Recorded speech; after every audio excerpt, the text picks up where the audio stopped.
How to change the wallpaper for both lock screen and home screen, then enable the color palette so that you can change the color layout for text, menu options, and other settings. This is the Galaxy A55 smartphone with Android 14. Let's do it.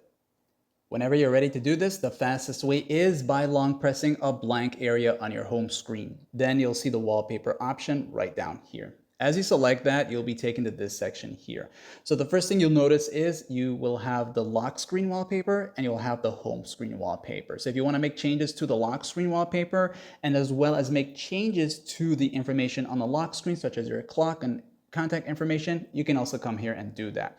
So for the wallpapers, you'll go here and select yourself any one of these, okay? Now, if I come out of here, I'll come out of here, and maybe I want to change the wallpaper for my home screen now, I will go here, then I can choose myself another one of these, all right? And just for demonstration purposes, I'll select this one here to show you how it works.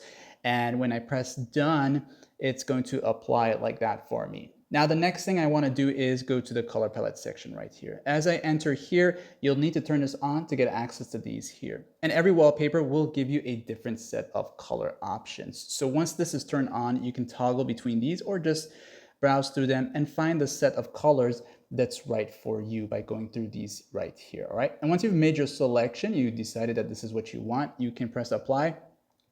And after you press apply, just give it a few seconds for it to process. Then once it's all set and done, you'll now notice that the quick panel access and the settings option now has a few different colors for you. And you can change this at any given time, like and tap.